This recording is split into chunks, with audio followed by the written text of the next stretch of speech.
Hello and good day, everyone. Hope everyone's having a chill, good, I don't know, afternoon. I don't know when I'm going to post these videos, actually. I didn't really think about it. Morning? I might post these in the morning. I don't know. Oh, I just got a party invite. We'll just have to ignore that. Pretend like you didn't see that. Anyway, we are going to be working on our aerials again today. Still kind of working at the beginnings here.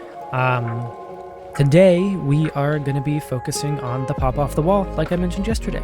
So, one of my preferred methods working on the pop off the wall is just practicing hitting it off of different points. Again, you hit it roughly off of right here. But first, let's get warmed up before I get ahead of myself. Oh, all right. So yeah, just warm up with me if you want, or go ahead and skip ahead. I'll leave a little timestamp in the description or comments, and yeah, just practice your flips and what have you, whatever you like to do. Let me know down in the comments how much you guys generally warm up for on a normal day, or just in general. I normally like to warm up for like somewhere between like 10, maybe 20 minutes. Kind of depends on what I'm doing that day. If I plan on playing like a bunch of ones, I'll have a little bit longer of a warm-up session and work on different things. And then at the end of my day, that's when I start actually doing training, after I feel like I've kind of ran out of mental energy to play competitive. That's when I like go into like free play or training packs, and then I actually start like really grinding, learning mechanics, or just kind of honing in on them, you know? Sometimes I'll take little breaks here and there between the games to kind of work on stuff, but I normally save most of my like grindy training towards the end of the day, because I feel like if I'm playing like ranked after grinding mechanics for like an hour or two, it just, I don't know, it feels different. Like my head feels kind of foggy, if you will. Okay, anyway, enough of a rant, sorry. ADHD is flaring up today, I think. So I like to practice the pop off the wall by simply, hitting it towards the wall and just practicing getting that pop. Getting it so it floats but doesn't quite touch the ceiling. Because if it touches the ceiling, it gets pretty complicated. You have to read the bounds, etc. But getting this little pop is really what we're going to be focusing on today. You want it to just kind of float like that. It'll have like a kind of harmonic float. It's just really nice. And you just know when you have that good pop. Make sure to practice it from left and right again. Again, pop it right at that line. If you want, you can even jump off and boost towards the ball, try and get a few touches. But today we're really just going to focus on getting that good touch. You can jump off if you want.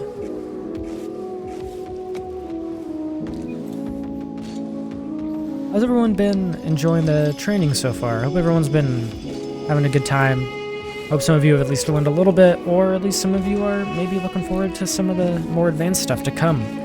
I got my little notebook here, and I like wrote out all the ideas for what I'll be training. Feel free to drop ideas down in the comments if you want, and maybe I'll add it into one of the sections. But yeah, I'm having a great time with this. It's like been kind of like a little extra relaxing and kind of meditative for me. I hope maybe it's been that way for you too. Anyway, sorry, I was getting distracted. The pop. And just remember to hold your jump button after that pop, if you're trying to jump off the wall with it anyway, because holding that button just gets you to float a little better with the ball. Try and practice it from even straight on. And try and practice it from like different angles, like swooping around the side like that. Because there's going to be instances when you're going to have to do that, or it'll be optimal to get this weird kind of like backwards pop. And so just practicing pops from all the different directions is good. Make sure you're following the speed of the ball again, same as yesterday. Don't forget any of those smaller things we've learned or been working on.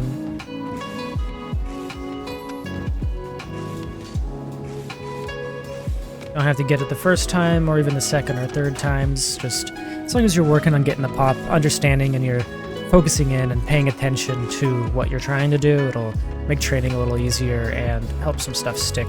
Don't just be flying around in here not doing anything without intent, because if you do that, it's less likely you'll be learning and getting better, you know?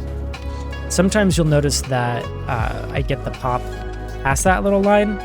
That's more so just because at that point, if you're going for it, you're gonna have to go for it. And it's good to be able to do the pop at higher levels up the wall. Right here, this little line is just the easiest place to do it from, the preferred point. But you can do it from other points, like right there. It's a little bit past, but you can still do it.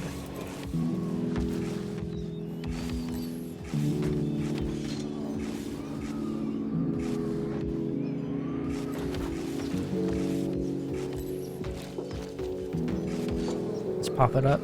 Try and get a few little touches if you can. If you can't, no sweat.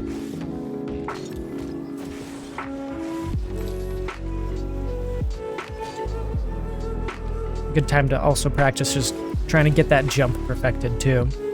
We'll probably work and focus more on holding that jump a little bit later on, but for now, I just want you guys just to focus on getting a good pop.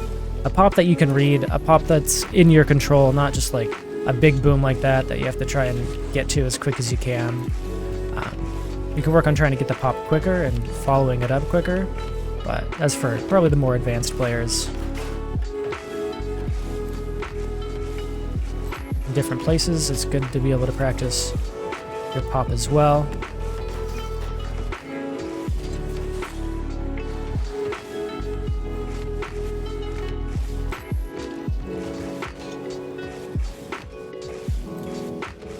Again, remember to practice the pop from both walls and in different spots.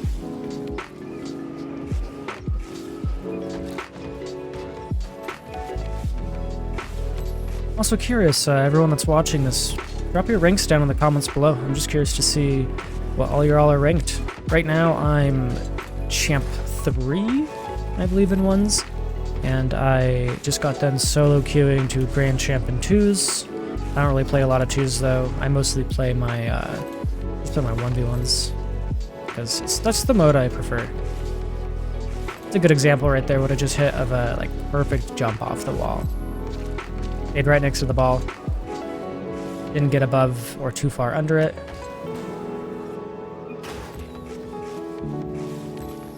And try and speed these up too, get more power on them if you want. But you don't have to get a lot of power. You'll have to use more boost to catch up to the ball if you get a ton of power. And if you are going for these, don't forget to pay attention to how much boost you're using, feathering the boost, and not boosting directly into the ball. It's good to practice good habits early on, because the more good habits you have, the less bad habits you'll have to break later.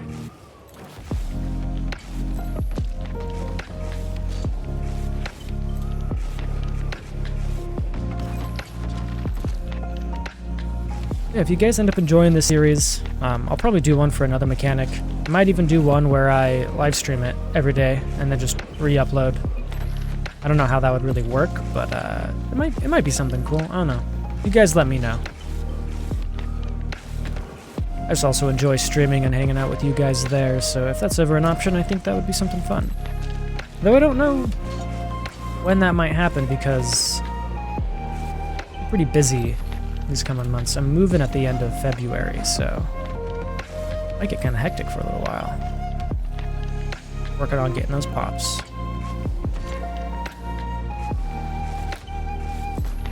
Make sure you're using your own control for this too, like hitting the ball to the wall for the setup. I don't really recommend training packs for this earlier stuff, just because it's good to be able to get used to this from multiple angles. We'll be able to use training packs later, but for now, I think it's best practice to not.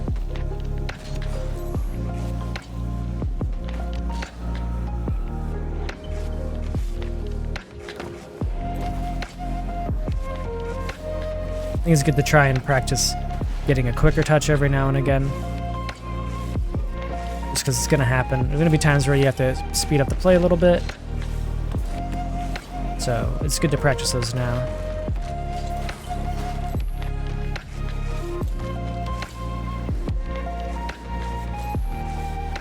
And try and practice it from both ways again. The backwards one is a little more challenging.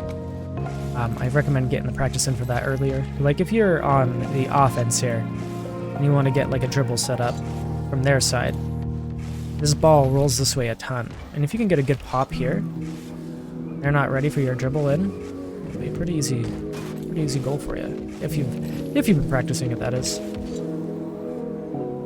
Like, it just sets up so many possibilities, you know? Something to keep an eye on. There we go, that was a nice one.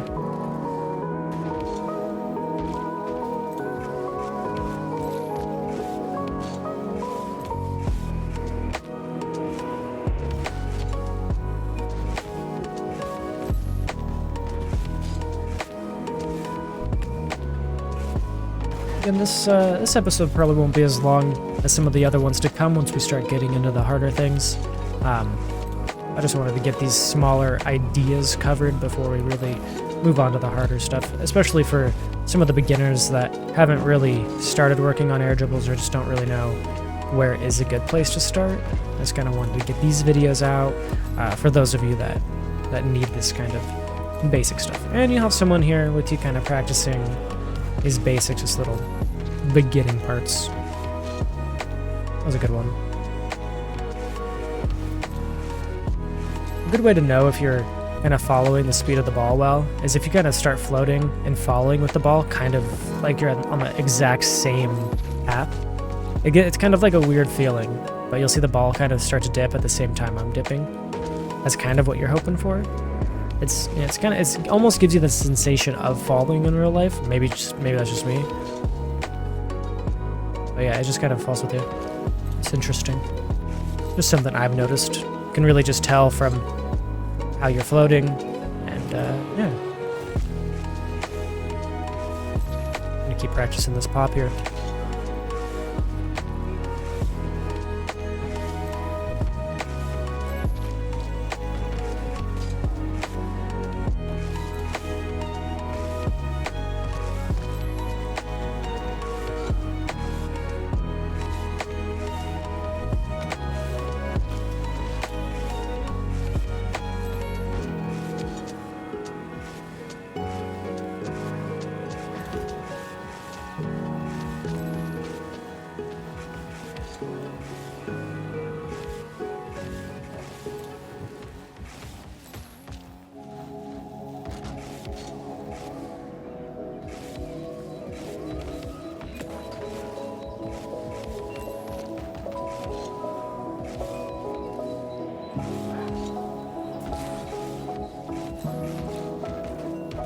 Kind of vibing out right now and just working on the pop.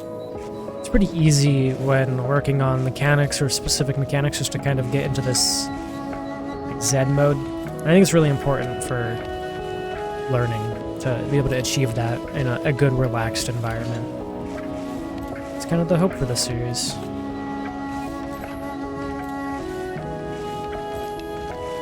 Let me know down in the comments how your progress is coming along and how often you've been kind of working on some of this stuff. I personally work on it longer than these videos, but I don't see the purpose of making a too terribly long of a video.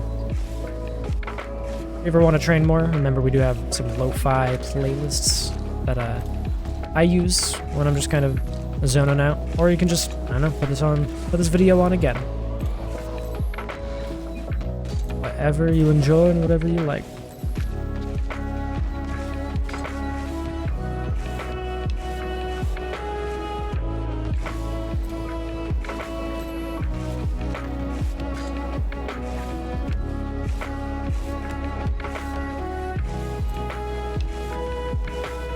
I always forget to practice off the right wall. That's my bad wall.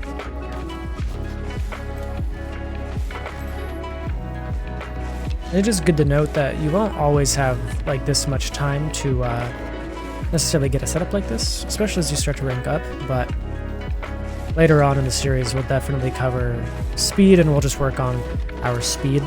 Speed just kind of comes as you get better and as the consistency kind of starts compiling and you just get more and more consistent. That's when your speed really starts to take off.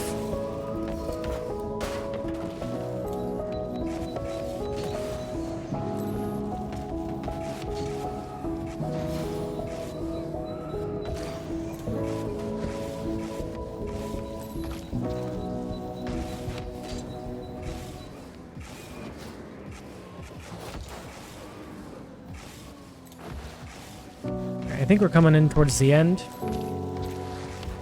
So, I always like to spend the last few minutes kind of winding down and honing in something that I've worked on before, but since we haven't done too much in this series yet, we're not really going to work on that yet. I'd say, you know, make sure you're still following the speed of the ball. Make sure you keep working on that. Make sure you're working on getting that good pop, feathering your boost, and just getting little taps. Just make sure the setup is good. Once we start getting into more advanced stuff, we'll have more to kind of unwind with at the end of the day.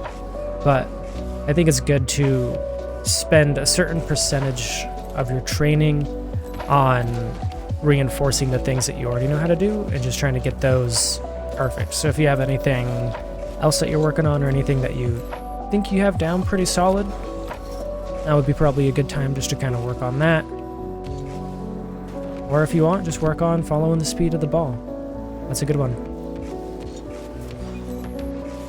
Anyway, I hope you all have been enjoying. Make sure to subscribe if you're enjoying, and if you think this would help anyone, you know, send it their way. That's gonna be it. And Daddy out. Peace.